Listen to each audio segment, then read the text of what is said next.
নমস্কার, যুক্তি তর্ক সঙ্গে অর্কই আপনাদের স্বাগত। আপনাদের সঙ্গে আমি অর্কপ্রভ সরকার। নির্বাচনের ডাকে কাঠি পড়েই গেছে, আনুষ্ঠানিক দিন ঘোষণাটুকু বাকি।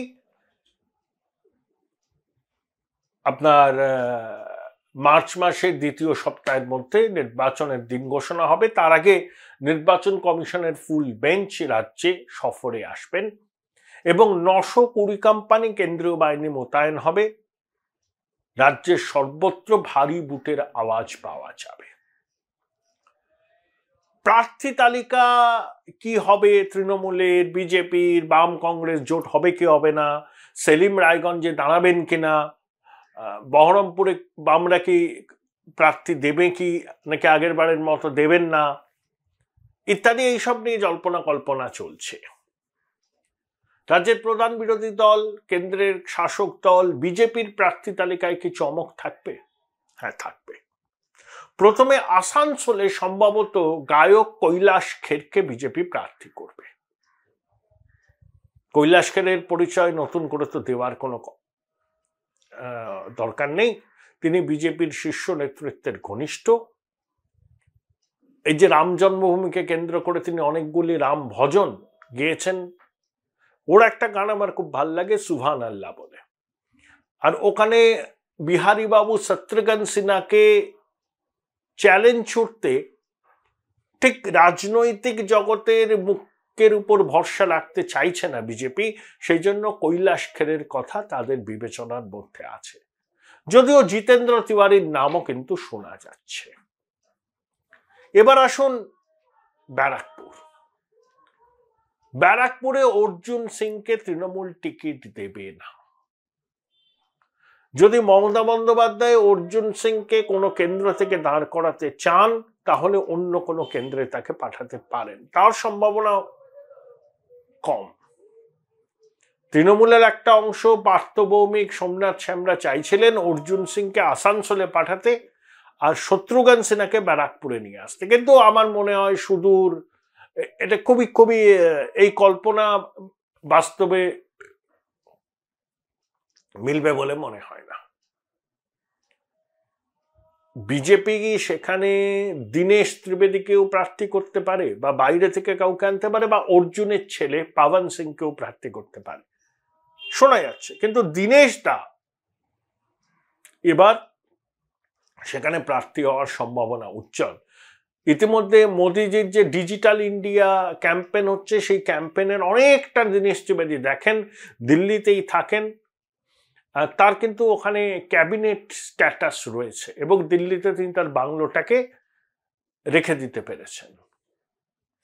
বিজেপির প্রার্থী তালিকায় রদবদল তো হবেই। প্রাক্তন বিদেশ সচিব হর্ষবর্ধন শ্রীংলা সম্ভবত দার্জিলিং লোকসভা কেন্দ্রে প্রার্থী হবেন। তিনি অমিতজির সঙ্গে কথা বলেছেন, পাহাড় ঘুরে বেড়াচ্ছেন।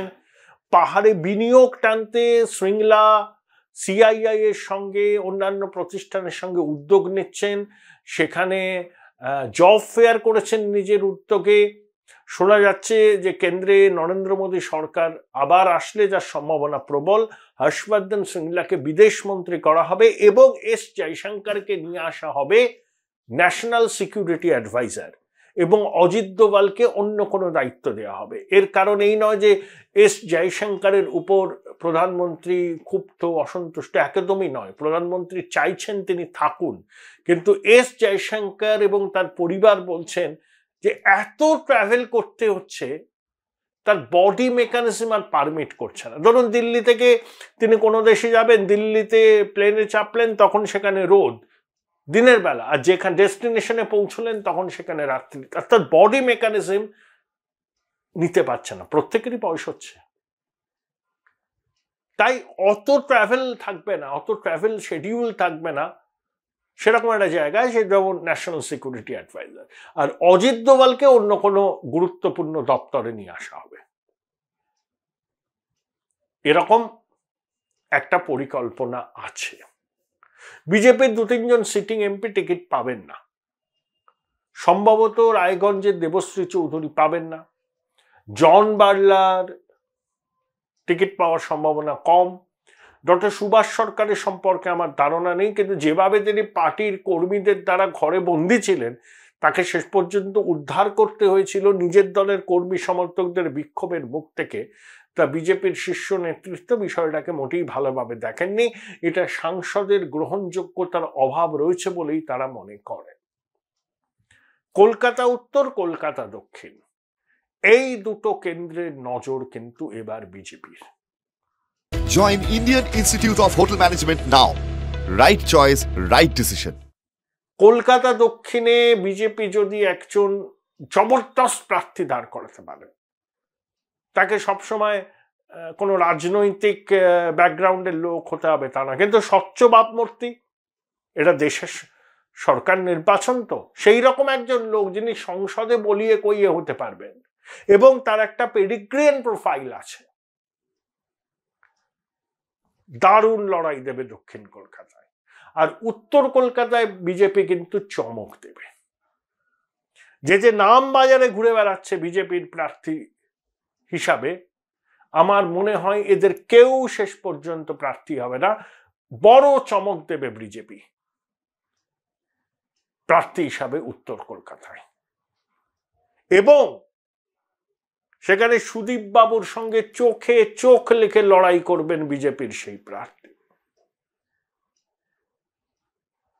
অবশ্যই তিনি তার রাজনৈতিক উচ্চতা, সাংগঠনিক দক্ষতা দুটোই থাকবে। কয়েকদিনের মধ্যেই জানা যাবে, হতে পারে 28 তারিখ অমিতজি যখন আসবেন তখন কোনো বড় চমক দেখতে পাবেন রাজ্যবাসী। প্রস্তুতি চলছে, আলাপ আলোচনা চলছে, কারণ কলকাতা উত্তর এবং কলকাতা দক্ষিণ বিজেপির পাখির চোখ। আরো কিছু চমক থাকতে পারে, সঙ্গের কেউ অন্য কোনো জায়গায় দাঁড়াতে পারেন, যেমন সৌমেন্দ্রনাথ মুখোপাধ্যায়, প্রাক্তন অ্যাডভোকেট জেনারেল, তিনি কৃষ্ণনগর থেকে লড়াই করতে পারেন। এরকম অধ্যাপক বিমল শঙ্কর নন্দন নাম শোনা যাচ্ছে বারাসাত কেন্দ্র থেকে, যদিও তিনি মেদিনীপুরের ঘাটাল কোনো কেন্দ্র থেকে দাঁড়াতে চান, তবে ঘাটালে হিরণের দাঁড়ানোর সম্ভাবনা প্রবল। শুভেন্দু অধিকারী অমিতজিকে কথা দিয়েছেন যে ঘাটাল, কাঁথি তমলুক তিনি প্রধানমন্ত্রীর হাতে তুলে দেবেন, বিজেপিকে জেতাবেন। দিলীপ বাবু মেদিনীপুরেই দাঁড়াবেন, সুকান্ত বাবু বালুরঘাটেই দাঁড়াবেন, নিশীথ প্রামাণিক কোচবিহার থেকেই দাঁড়াবেন। তৃণমূলের মিমি কি লকেটের বিরুদ্ধে দাঁড়াবেন হুগলিতে? যাদবপুরে নয়, মিমির কেন্দ্র বদল হতে পারে। তবে এবার আমি বলবো, এটা একজন সহনাগরিক হিসাবে আপনি কোন দলকে ভোট দেবেন সেটা আপনার ব্যাপার, কিন্তু সাংসদ হিসাবে তাদেরই সংসদে যাওয়া উচিত যারা সংসদ নিয়মিত অ্যাটেন্ড করবেন, প্রশ্নোত্তর পর্বে অংশ নেবেন, এলাকার বিষয় নিয়ে প্রশ্ন তোলার চেষ্টা করবেন। ফ্যাশন শো করা, সংসদকে এড়িয়ে যাওয়া, এটা কোনো ক্রাইটেরিয়া হতে পারে না। দেখুন, নুসরাত সন্দেশখালী তো বসিরহাট লোকসভা কেন্দ্রে একবারের জন্য গেছেন, তিনি টিকটক ভিডিও করছেন। সুনীল দত্তের মতো সিরিয়াস পলিটিশিয়ানকে আমরা দেখেছি, এবং কি তাপস পালও খুব সিরিয়াস ছিলেন। তাপস বাবু যখন প্রথম বিধায়ক হন, সম্ভবত 2001 সালে, নিয়মিত অ্যাসেম্বলি যেতেন, প্রত্যেক দিন, একটা দিনও বাদ যেত না। তখন বিরোধী দলনেতা ছিলেন পঙ্কজ ব্যানার্জি, নিয়মিত মনোযোগ দিয়ে অ্যাসেম্বলির প্রসিডিংস ফলো করতেন, পড়তেন, সিনিয়র লিডারদের সঙ্গে আলোচনা করতেন। আমি নিজের চোখে দেখেছি তাপস বাবুকে। কিন্তু মিমি, নুসরাত, দেব এরা সংসদে কবে গেছিলেন নিজেরাই মনে করতে পারবেন না। কিন্তু ওই একবার এমপি তো হয়েছি, আবার যদি হতে পারি অসুবিধাটা কি? দিদি যদি জিতিয়ে দেন, আর সংসদের অধিবেশন শেষ হয়ে গেল, তারপরে ইস্তফা দিতে যাচ্ছেন। ইস্তফা তো স্পিকারকে দেবেন, তো দলনেত্রীকে ইস্তফা দেবেন কি? পুরোটাই নাটক। অর্থাৎ আবার যদি প্রার্থী করা হয় দাঁড়িয়ে যাব। দেবের বিষয়টা অন্য ছিল, যেহেতু ইডিভিডির তলব পেয়েছিল, কিন্তু তাকে এমনভাবে প্রেশারাইজ করা হয়েছে, শুধু প্রেশারাইজ বলবো না, দেবেরও নিশ্চয়ই শেষ পর্যন্ত মনে সুপ্ত ইচ্ছা ছিল। আসলে দেব যদি শাসক দলের বৃত্ত থেকে একদম বাইরে বেরিয়ে যায় তাহলে টালিগঞ্জে তার শুটিং করার সমস্যা হবে। ওই বিশ্বাস ভ্রাতৃদ্বয় যেভাবে নিরঙ্কুশ আধিপত্য বজায় রেখেছেন কলাকুশলীদের উপর, টেকনিশিয়ান পেতে সমস্যা হতে পারে, ছবি মুক্তির ক্ষেত্রে দেবে সমস্যার মুখে পড়তে হতে পারে। ইতিমধ্যে নন্দনে দেবের একটা ছবি মুক্তি পায়নি, সেজন্য তিনি ওই বিশ্বাস ভ্রাতৃদ্বয়ের একজনকেই দায়ী করেছেন, ঘনিষ্ঠ মহলে অন্তত।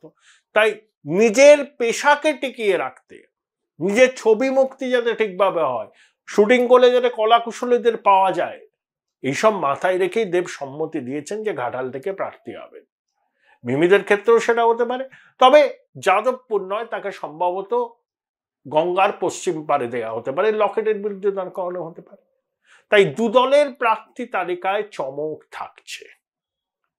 মমতা বন্দ্যোপাধ্যায়ের প্রার্থী তালিকা আগাম অনুমান করা যায় না, তিনি শেষ মুহূর্তে সেটা প্রকাশ করেন। যেভাবে সাগরিকা ঘোষকে রাজ্যসভায় নিয়ে আসা হলো, কারুরই এটা বিয়ন্ড ইমাজিনেশন। তাই লোকসভাতেও প্রার্থী তালিকায় বড় সড় চমক থাকবে। কিন্তু বিজেপি, আমি এটা বললাম, আসানসোল থেকে শুরু করে বেশ কয়েকটি জায়গায় এমন প্রার্থী দেবেন যাদের সর্বভারতীয় পরিচিতি আছে, এবং চমক থাকতে পারে কলকাতা উত্তর কেন্দ্রে বিজেপির প্রার্থী হিসাবে যিনি লড়বেন তাকে নিয়ে।